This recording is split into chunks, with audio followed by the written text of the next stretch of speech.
Good afternoon, ladies and gentlemen, and welcome. Welcome to CK Stories from the Heart. I am your host, Charles King, and I am so grateful you chose to be here with us today. Whether you're watching from your living room, your office, your phone tucked away in a coffee shop somewhere, I want you to know that this space was built for you. This show exists because I believe deeply, truly believe that every person walking this earth is carrying a story that deserves to be heard. And today we're going to hear one of the most remarkable ones yet. You know, we talk a lot about technology. We hear the word AI so often these days that I can start to feel cold, like something that belongs to billionaires, to Silicon Valley boardrooms, to a world very far removed from the rest of us. But what happens when technology is put in the hands of someone who genuinely cares? What happens when an engineer, the builder, the visionary isn't driven by profit alone, but by purpose? What happens when the code serves the community, when the algorithm fights for the environment, when the machine is built not to replace us, but to protect us? That is the conversation we're about to have. I promise you, it is going to move you. Today's guest has spent more than 15 years at the intersection of business, technology, and human possibility. He has built companies, cracked open the mysteries of the digital world for everyday entrepreneurs, and now he has taken on one of the most urgent challenges of our time: water. Clean, accessible, fairly distributed water. He is using artificial intelligence to make sure that communities from small towns to municipalities never have to waste what they cannot afford to lose. His name is Ahmad Dessouky, and his story is one of vision, grit, heart, and an absolutely relentless belief that one person, one idea can change the world. So take a breath, open your heart, because we are about to go on a journey from the code to the current, from the lines of a program to the flow of a river. Ladies and gentlemen, welcome to episode 10 of CK Stories from the Heart. Let's go and let's welcome Ahmed to the show. Hello, Charles. Thank you for having me on your show. How are you? I'm doing great. It's a real honor to be here talking to you. Well, I appreciate you for spending some time with us and getting this story out for the wonderful work that you're doing in AI because that is so, so important. Is there anything you'd like to say to the audience before we jump into the show? About me, my name is Ahmad Dessouky and I am Egyptian. I'm 37 years old almost.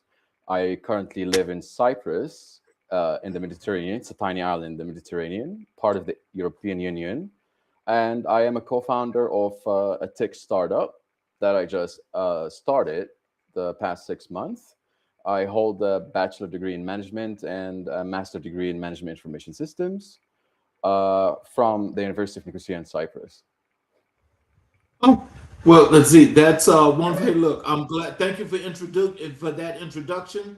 I want to thank each and every individual that's watching this show today, and I want to say I appreciate you guys for being here every Sunday because it really matters, and I'm glad that you guys are getting a lot of information from the shows. Ahmad, let's start first with this. I want to start right at the very beginning because I believe that who we become is always rooted in where we started. Take us Sure. back. Where did you grow up, and what was the world like around you when you were young? What did possibility look like to you as a kid? I grew up in Egypt the first 23 years of my life, mainly in the Delta area, away from Cairo, 1 hour and a half north of Cairo, in a place called Aya. And my childhood was pretty fun. It was pretty exciting. It was full of, uh, you know, interesting stuff. Like I did not have any any problems growing up as a child in that area of Egypt. And then the possibilities uh, were were a lot in Egypt. When you grow up in the Delta area, you're surrounded with a lot of nature and surrounded with a lot of possibilities. And then when I grew older, I decided, of course, to move to the capital, Cairo, and started looking for work. And because I made the possibilities for myself, because the possibilities were not that much when you grow up in certain areas in Egypt. So I had to learn a lot of things on my own. I always do that. I always find solutions. So I had to learn a lot of things on my own. I was not in English speaking schools. I was not in any English environment. I had to learn English. I had to learn computer, and I had to upgrade myself. And then, uh, if the possibilities don't exist, make them. So that's what I did, and I spent a lot of time in Cairo, expanding my knowledge, getting educated, working in a lot of fields, and I was lucky enough to get a nice job at the age of 17 or 18 because my English was so good. I did not need a college degree, and I started working in insurance, making money, and then I saved up, and then I realized that I need to get some good education from abroad, let's say. And then I moved to Cyprus, and the rest was history because I came here and I fell in love with the island. It's pretty peaceful and it has everything. And I never looked back, I never left. So, can you pinpoint a moment, one experience, one person, one turning point that made you realize I want to build things, I want to create, I want to be the one who solves the problem? What was that spark for you? That spark came during my university years. I was inspired by a lot of classmates and a lot of professors, and because our university was very diverse. So when I started to see the world and get to know different cultures and different backgrounds, and getting hands-on technology, this is when I started to think about building. And So you've worn so many hats over the years: developer, marketer, SEO strategist, automation specialist, entrepreneur. That is a remarkable range, but what was that diversity of skills intentional from the beginning, or did life just keep handing you new problems that demanded new capabilities? it was not intentional, to be honest. There was a lot of circumstances that kept me going around and jumping around.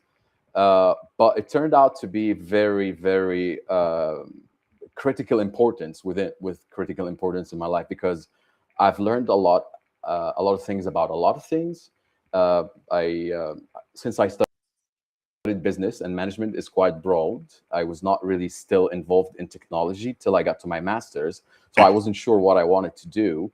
And I wanted to try many things to see where I'm comfortable at. But some circumstances, like being a foreign student in a foreign country, and the limitation of work, and the issues with work visas and all that, and also my home country, the army situation, uh, it somehow helped me shape who I am today professionally. It was not intentional, but it helped me like gather a lot of information about a lot of fields and decide where I want to go and what I want to do. And I realized at the end that I would love to actually build something at work for myself. I would like to build something impactful. I would like to build something that will leave a legacy behind.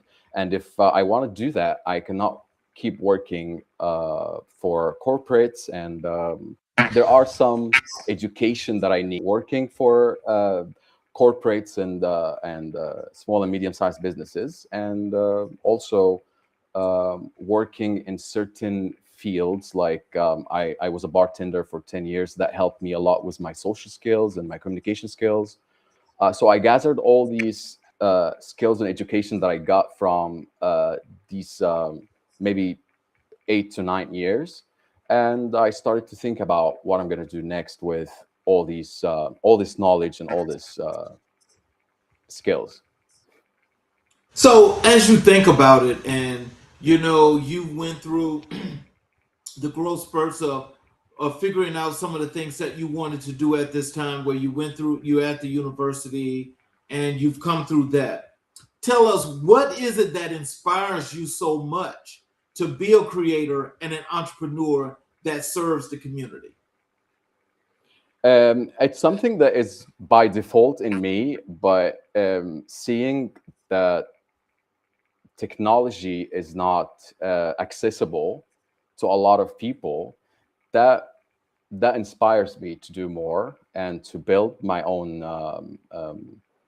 business, build my own environment, build my own dreams, build my own everything. So I always want to help. I always want to provide. I always want to um, gi- give access to people who are unfortunate to not have the same opportunities that a lot of people get and take for granted.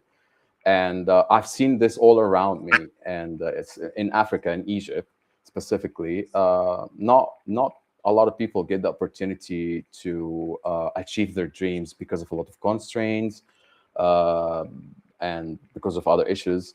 So that inspired me too, because there's so much skills, there's so much talent, there's so much intelligence, there's so much dreamers in our continent that just deserve a chance. And if you give them the chance, they're scientists. So, Cyprus is a fascinating place to be building a global technology career. Um, what has it been like, operating and innovating from there? And has geography shaped your perspective on what technology should be able to do and who it should reach? Um, Cyprus has been a hub and a very welcoming country to foreigners and innovation and creativity. And even they welcomed my startup and they gave me a 3 years startup visa. They always welcome innovation. And of course, Cyprus gives opportunities that a lot of the government itself is not available in other countries. So that shaped a lot of my strategy and my growth and what I want to do and access to it. And the the em- Cyprus embraces innovation, and this is where you want to be when you want to innovate and you want to help the community and help the society and achieve certain goals. You have to be in the right place around the right people and the right motivation and the right environment, and of course, uh, Cyprus give you all of that. Let's move over to building your vision, because I think as we've got to learn a little bit about you and the innovativeness and the creativity that you present. Let's go back. Let's go over to how you start building this vision. Tell me about the founding of 404 200 Point AI. There's something poetic about that name. A 404 in the web terms means something not found, but you've clearly found something very specific. What was the Yeah. problem you were determined to solve, and why did you feel called to be the one to solve it? And the problem, there were two problems. The first problem is that people are quite intimidated by technology nowadays, and there is a huge population that is they don't understand how easy technology had become. And this was um, the first thing that we wanted to do. We wanted to educate people on how to use technology and how to use AI and how to integrate it in your daily life, not completely, not to rely on it completely, but how to patch the gaps in your business. Especially Cyprus has a lot of family businesses, and the digital infrastructure is quite outdated. So we wanted to fill that gap because they would be left behind. And Cyprus, small and medium-sized businesses, is the soul of the island. So that was number one. Number two was we wanted to kind of engage with public infrastructure and environmental crises. And Cyprus was facing a very serious problem was water shortage. And the first thing that came to my mind that was there's so much technology out there that we can um, uh, adopt or use to help uh, uh, fix that problem, or at least help us manage this problem a little bit better. And when I felt like I love this island, I adore it. I feel like I am I am Cypriot because I feel like I belong here. It's kind of my second home. And when I got a text from the government saying that we should use the water less every day because our water supply has decreased by a magnificent 65%, I freaked out and I thought, this is a very, very dangerous problem that I've never thought I would ever face a problem like this or hear anything like this. It sounds like doomsday. You know what I mean? So I started researching and trying to. I'm good at finding solutions. So I started at looking at solutions about what can we do to help the government f- uh, fight this problem and save our water supply. And it's the most valuable resource on earth. It's oxygen and water. So if we're running out of water, it's a huge problem. And the government is always welcoming innovative people who want to discuss solutions to serious problems. And they were very welcoming. So I started looking into what can we do. And the one thing that I love to talk about all the time is uh, that a lot of people know, but a lot of people don't know about it. I think most of the developers and people who are extremely involved with computers all the time and softwares and all this, there's so much open source technology out there that is not um, not fairly used, not fairly appreciated, and not mentioned enough. There's so much. I would love to give a thank you to the open source community. So there's so much technology out there that we can use and adopt for the good of our society, for the good of our community, for the good of our country, for our most valuable resources. So I found a couple of solutions, and I spent the good part of the last 6 months investigating and building, you know, infrastructure and visualizing it and strategizing it, discussing it with was the chief scientist of the Ministry of Innovation in Cyprus. They were very welcoming of the idea.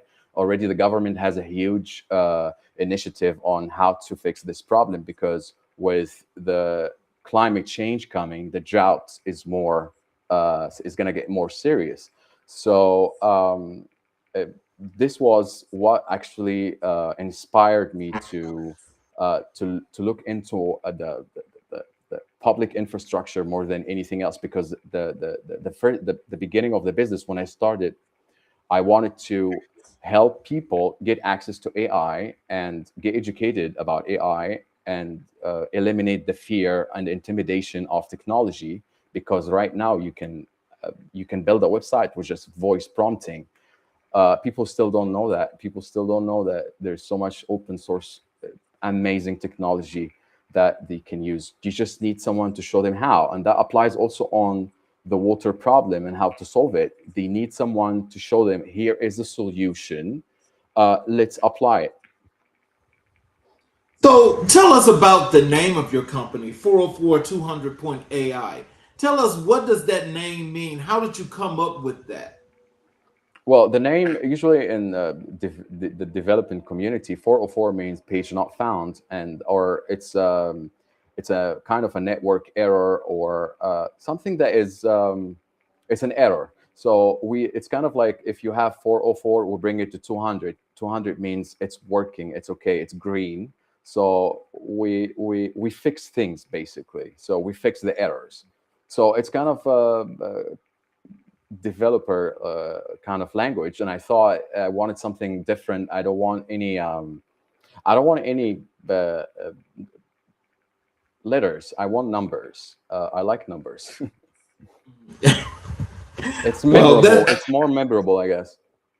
Yeah, that it is, and I think that's a really unique. To where it's like to say, oh, well, go to 404-200.ai.com It and just look up the company and see what's going on.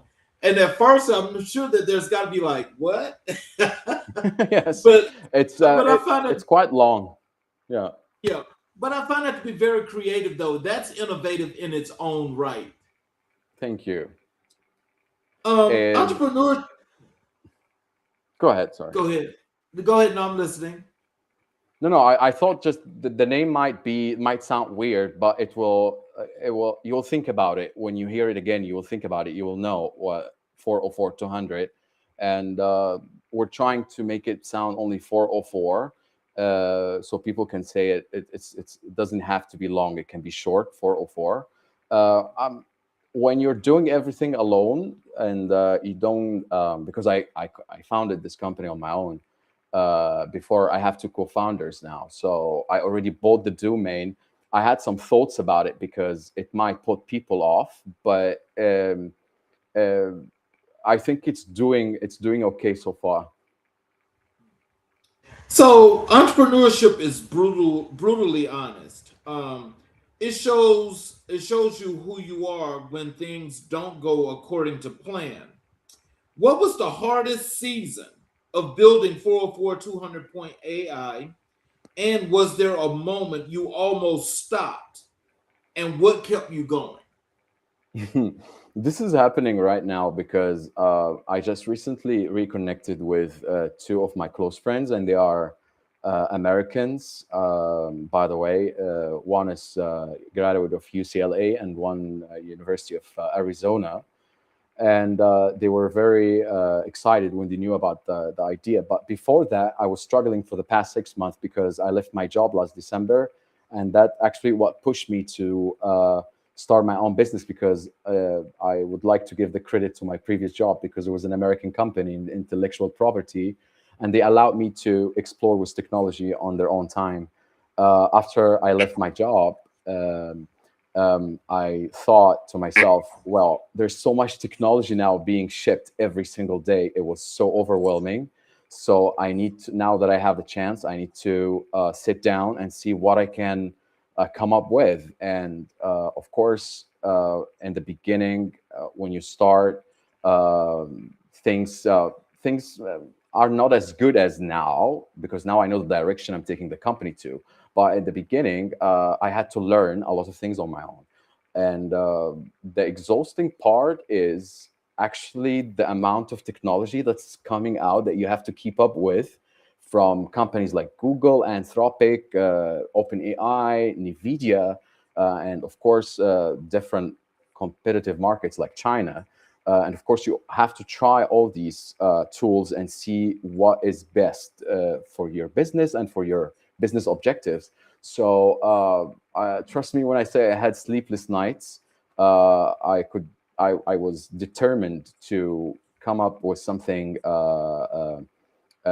enterprise grade, and with a very unique idea that serves more than sales. So uh, things were difficult, and many nights I gave up, and just I'm just gonna go look for work again.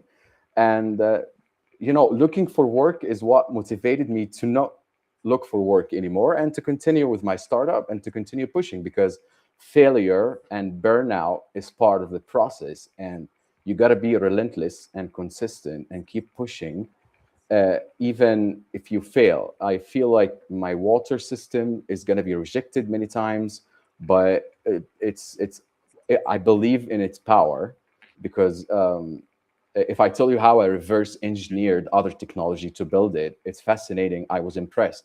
I was like, I made this. How did I do it? And it's operating, and it's working. And the more you go into it, the more you learn great things. So the most overwhelming part of it is the technology that's coming out right now. And yes, I even till last week, because for example, I'm trying to shift my company from being perceived as a digital agency or technology, or I want it to be perceived as an enterprise, a technology enterprise, and this is what I'm doing right now.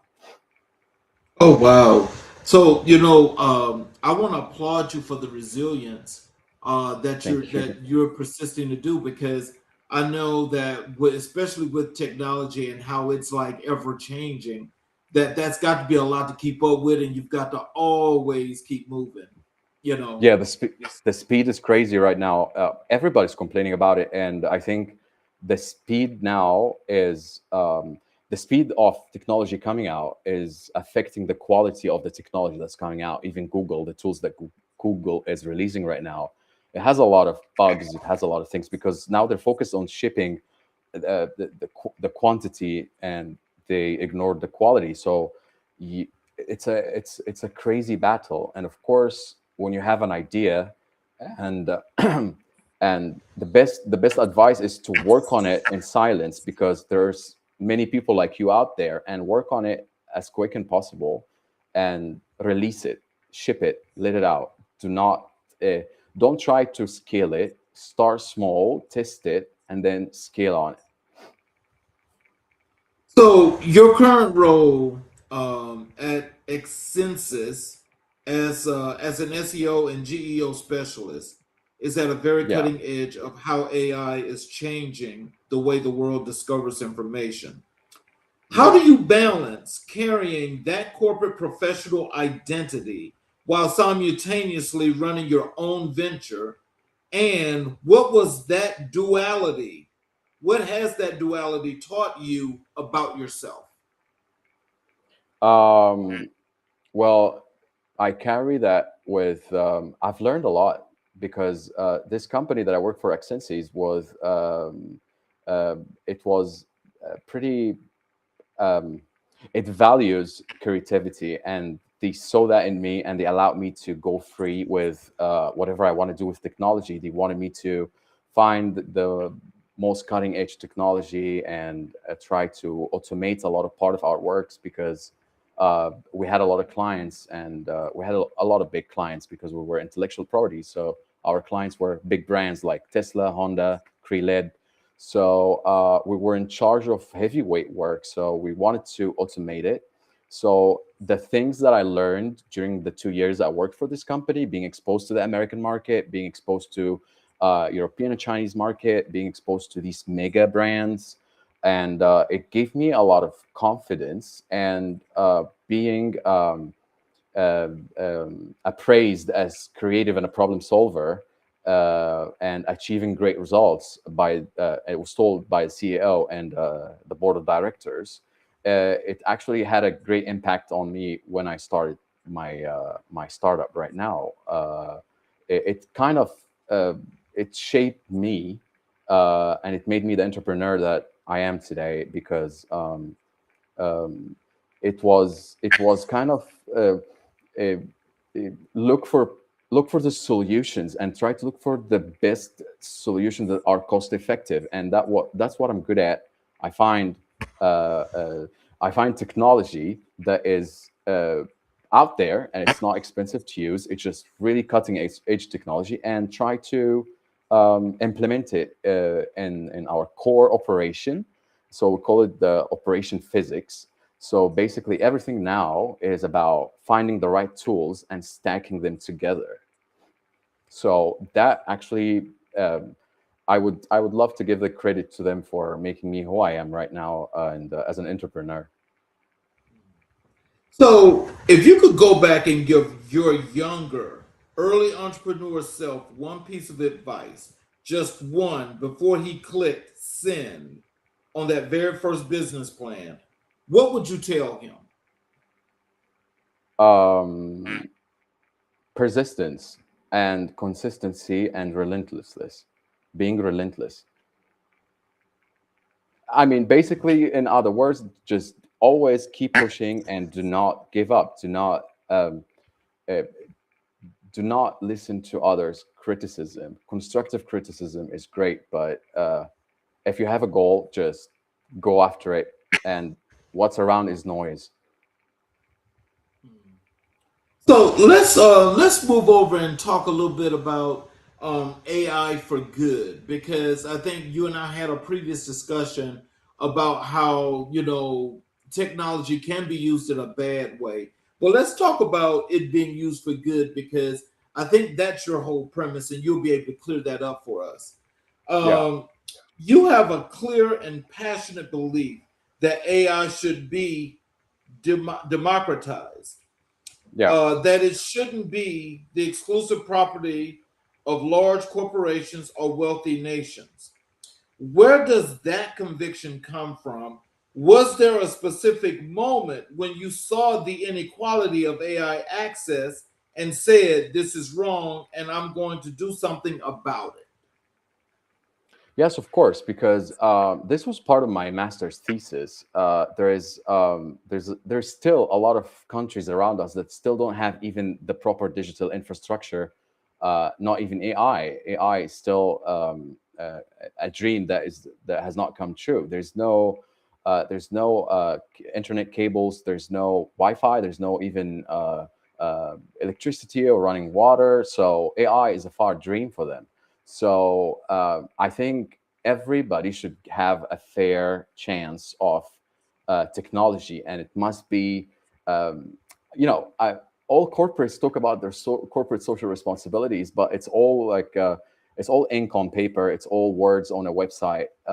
This is what I'm trying to change was 404 200. It's part of my corporate social responsibility is to actually deliver technology to communities that do not have the infrastructure, don't have access, never had computer education, because there are people with potential to change the world in these areas, and they deserve a fair chance. And since technology now became easy and it's not even that expensive, so it should be available, it should be accessible, and all big companies should be uh, responsible for this. Companies like Google, Nvidia, all these tech companies, SpaceX, they should make sure that technology is accessible to these communities, because you don't know where is the next Tesla coming from.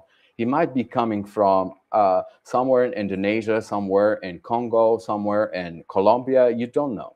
So we, if the company like Nvidia, they're always looking for great talent. So look for the talent as well. Give them access to this technology. And the thing is, it's very cheap, and most of it is free. But they do not have the infrastructure. They do not have the education, and this is what I want to do, because everybody deserves a fair chance. That is a big, bold, but great move. And I know that that's going to take a lot of work, but why are you so passionate about that? Because I was one of these kids, and I was lucky in some instances. But I've seen people like this. I've seen how they've become. I've seen where they could have been, or where who they could have become. And if you've given them the chances, I know a lot of people could have changed the world. They could have changed a lot of disease. They could have cured disease. Because some countries, unfortunately, was oppression uh, and neglection, and or neglect. They kill a lot of dreams. So I've seen that, but I had to fight my way out of it. But a lot of people were not lucky enough to fight out of it. So I fought my way out of it, and I would like to reach out to people who were in my situation when I was a kid, because I was not privileged. I did not have. I wasn't born with a silver spoon in my mouth. I had to make the opportunities for myself. But a lot of people don't get these chances at all. So I would like to change that, and I would like to. I know where they are. I know how to reach them, and I know I already planned everything. Um, so my goal is to um, fix a lot of problems with the environment, with technology, even forest fires, floods, perhaps earthquakes. You never know. This is where I want to shift to solution that will save lives, and also educate. The conversation around AI right now is incredibly polarized. On one side, people see it as the greatest tool humanity has ever built. And on the other, there's a real fear about what it might do to jobs, to privacy, to human agency. Where do you stand on that conversation, and how do you think about building AI ethically and responsibly? Well, but I'll start with the last point. Building AI ethically and responsibly is already too late for this because what's already been built, there's no going back. AI is building its own self and it's developing itself. So at this point right now, there's no turning back. There is no shutdown button, and it's just gonna reset, and we can build it from scratch. But AI I feel like AI is going to cure the most hardcore disease that we cannot cure. AI is changing the world already, but the pace of its evolvement on its development is quite scary. I got scared when I used the latest model from Anthropic Fable that was stopped by the U.S. government, and it was discontinued. And even the Anthropic CEO said we need to slow down development of AI because it's getting out of hand. The problem with AI that is, the it's in the hand of the richest and wealthiest people on earth, and what they're gonna do with it is up to them. There's no law. There's no what is the right word? Uh, No control. no control. Exactly. It's all about money. Even Anthropic now is Anthropic is going to change. It's money war. Anthropic is going to change its subscription strategy. Basically, in order to use the new model, you might have to pay $2,000 per month.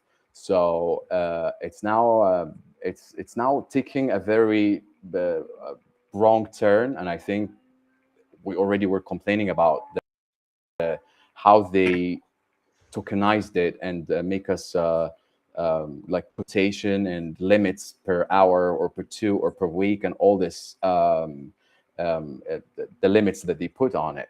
So definitely AI needs to be controlled and governed. There's no governance, and it's politicized, and it's a very big added value or advantage for any country that thinks military. Of course, it's being now integrated in the military. It's being used to drive drones. It's being used to build robotic soldiers. It's being It's being used to guide missiles. That's the problem with AI. And but the other side, the good side of AI is being heavily used to try to find cures for disease like cancer, HIV, all these diseases that is hard to cure. AI is going to have a very big hand in solving them. That's for sure. And it's all the experiments that have been going on in the medical field have been accelerated because of AI. Ooh, that's I think your points there are really interesting. So let me just do a follow up on that because as you mentioned, AI possibly being what could be the key to curing really serious harsh diseases and so forth. As people are more, there's a lot of people that are still afraid of AI, and there's some that are using it.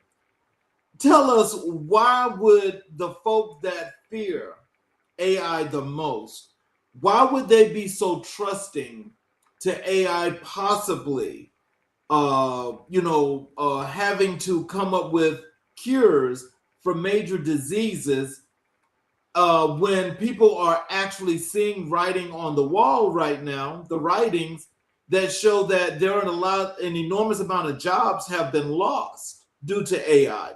How can we blend that, and why should they not fear it so much? Well, there's a huge frenzy, as you can see. Everybody can see there's a huge frenzy with AI, and there is a lot of trials and errors. Like recently, I heard that Ford fired many engineers in the US, and then they implemented AI to take their jobs. And then AI messed up so bad, they had to rehire these engineers to fix what AI screwed. So there's two types of people right now: people who really trust AI and they think it's very reliable, and people who think it's not reliable at all. It's still in its baby phase. It needs a lot of babysitting, and I am one of these people. I mean, my company is based on AI, but I do not use AI. I do not rely on it 100%. It's maybe 30 to 50, 30 to 45% of my stack or of my technology. But when it comes to people trusting it, people already lost trust in big tech companies. We started with Meta leaking our data, selling it for $11 per person, starting with Google, started with all these social media platforms lying about it. But what I like about the EU, that the EU is very serious about this. The EU has laws that is very serious about consumer data protection and privacy and all of that. So uh, people fear of AI is different from people intimidation with AI, and it's different from is AI reliable yet? Um, uh, when it comes to the medical field, yes, AI is very reliable.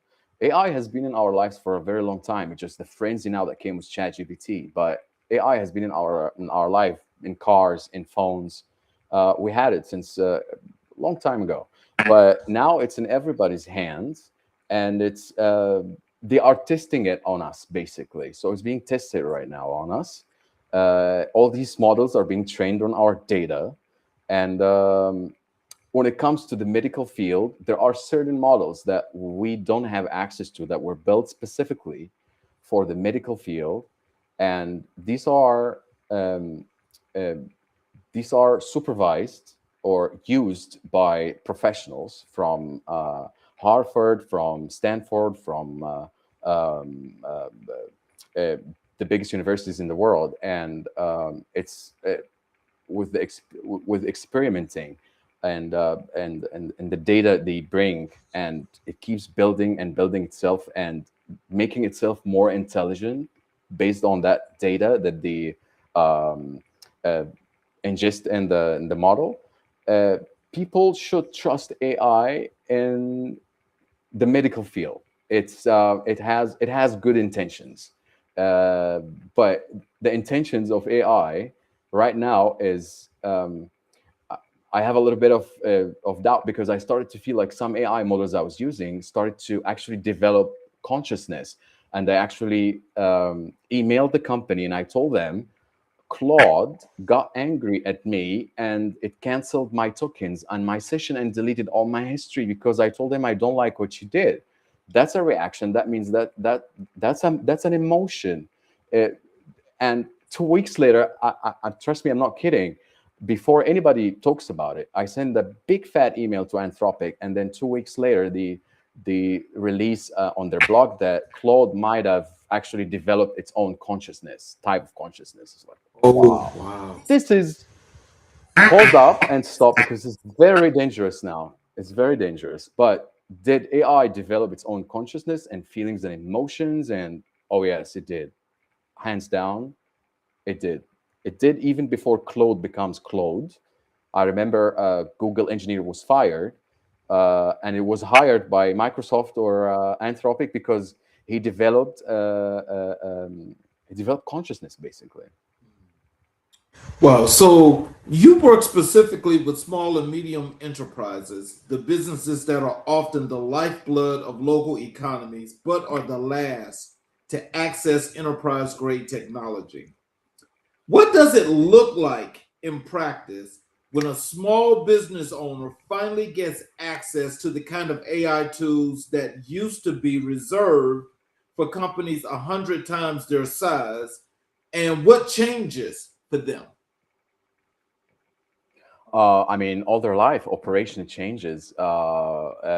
It increases efficiency, higher production, more organized, and that increases profitability.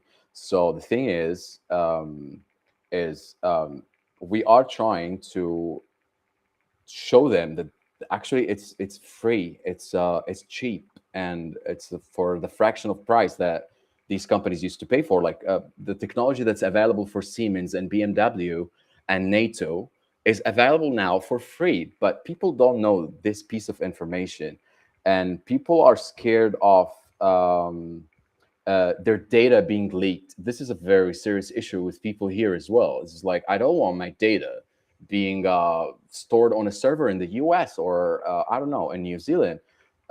This is what we're trying to explain, but people still they're like, I've run this business for 30 years. I don't need technology. No, now you need technology because your business is on Google. Tourists find you on Google. People review you on Google. People check your everything on Google. So at least not to implement AI completely in the operation, but to batch some gaps, to automate accounting, to automate salaries, to automate deliveries, to automate orders, to automate things that is going to increase efficiency and save you time, but not affect the human labor, because this is one part of the 404-200 mission. We do not want to negatively impact human labor. This is what we're trying to explain as well, because AI is still not reliable, and it will not be reliable for the next at least 10 years, in my opinion. It still needs hardcore babysitting. I mean, right now you can build a website with voice, just talking to your phone on the mic, voice prompting, but it's still, you will spend a substantial amount of time trying to fix the hallucinations that AI hallucinate, because AI hallucinates a lot. And the more models that come out, the more I am sure that AI is still completely unreliable, but it's extremely essential in any business right now, because the boring tasks, the repetitive tasks, the things that nobody wants to do can be done. Automation is extremely powerful, and I don't think any business will survive without it sooner or later. Beside, also, people look for your business or look you up on AI now, right now, like ChatGPT, Perplexity, all these. You need to have presence, and you need to push it also with search engine optimization. And AI can help you do this. If you cannot afford hiring an SEO specialist, you can ask Claude to build you an SEO strategy, and you can actually automate it as well. So it's extremely essential and critical that people start to at least have an open mind, have a discussion, ask questions about actually starting to use AI. So, beyond business applications, you've turned your attention to climate, to water, to resource management, some of the most urgent challenges of our time. What does it mean to you on a personal level to point the power of artificial intelligence at problems that affect entire communities and ecosystems? Sorry, what was the last part of the question? Well, actually, the last part of the question is, the whole premise of that question is, why are you pointing AI to fix the water system with these resources that are so important to communities and ecosystems? Why are you using AI for that?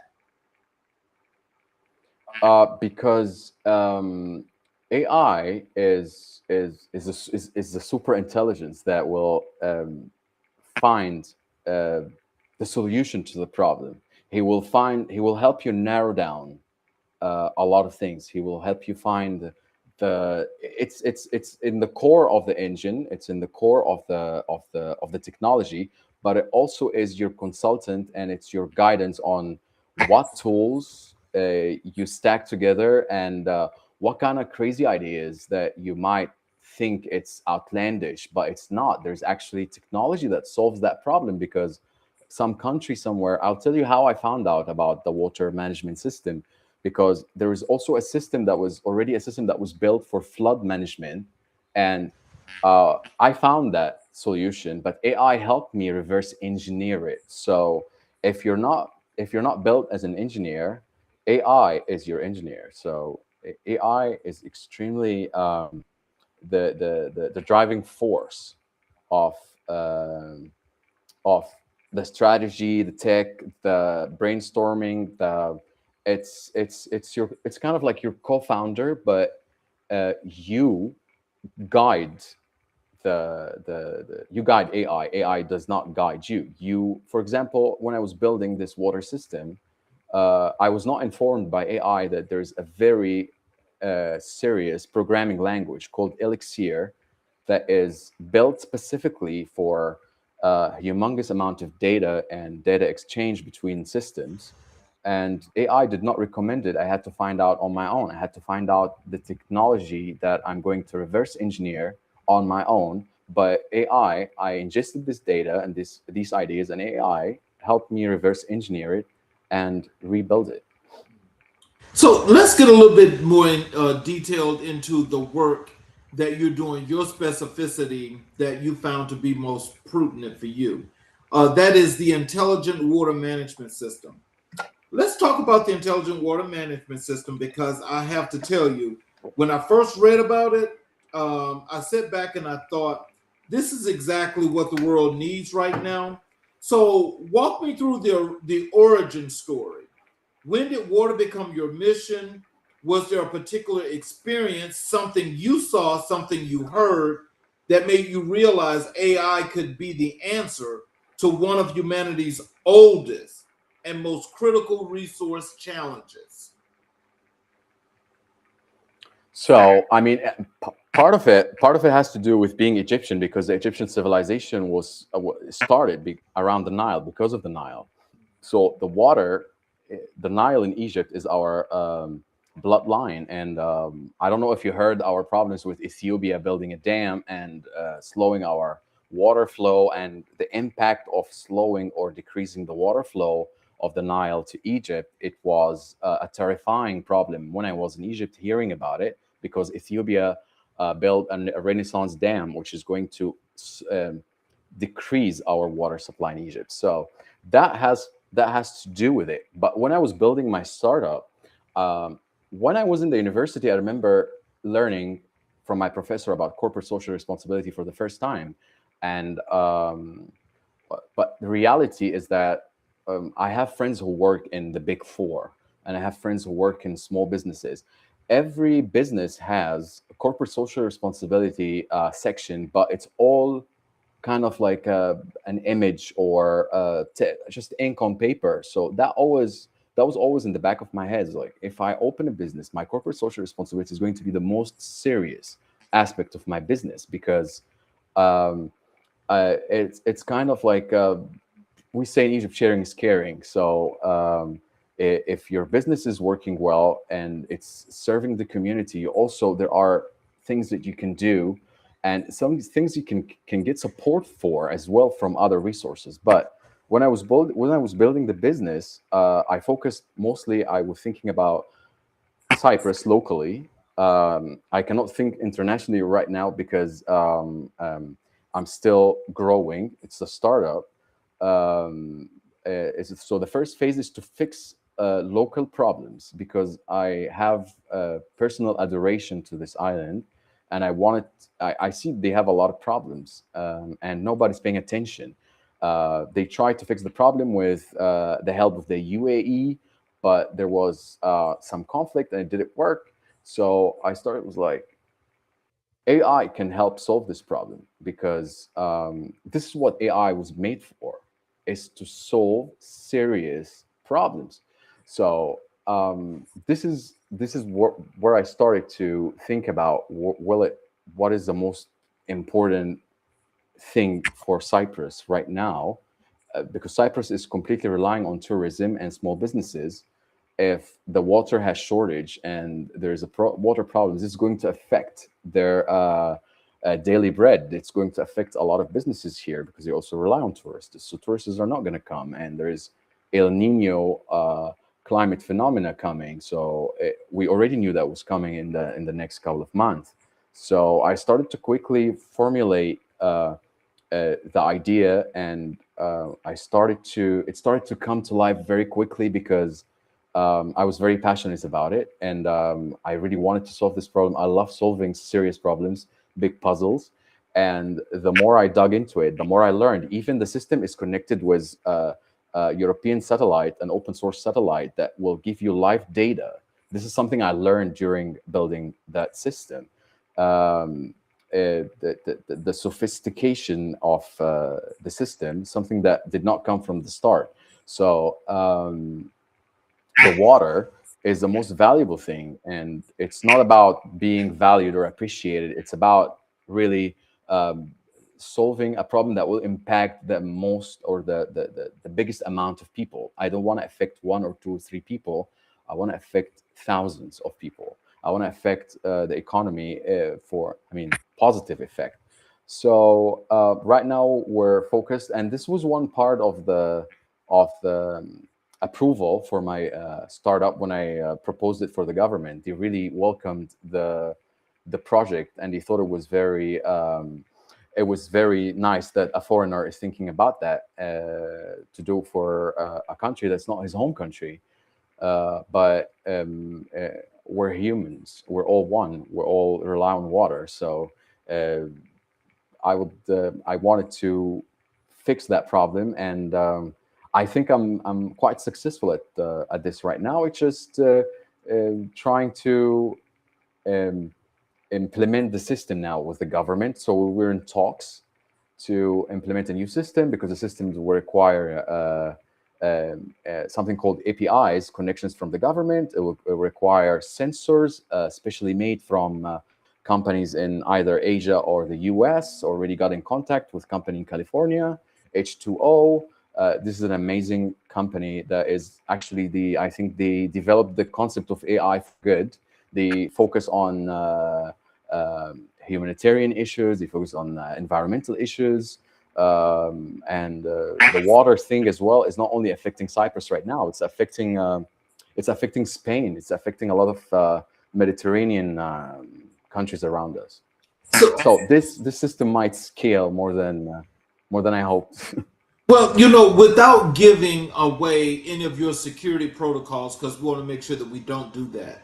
But can you tell us, what does the step by step process look like, in doing this work?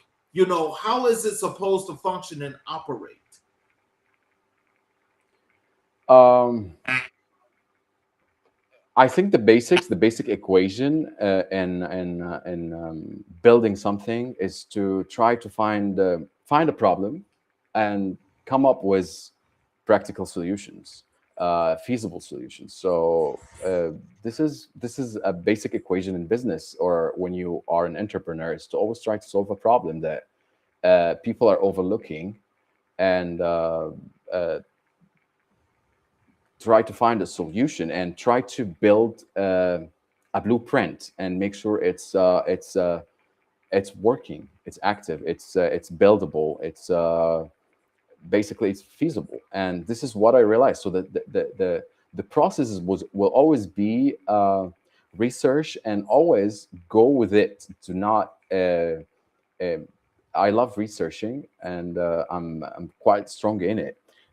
Go to the deepest point in the ocean to find maybe a small keyword that will change your life, and it will change the whole project. And that's what happened when I found that system that I reverse engineered. It was in the most random spot. I mean, you had to press maybe 120 pages to find that one keyword. So uh, it's um, it's passion about what you like to do. If you're enjoying it, you will indulge deeper into it, and you will.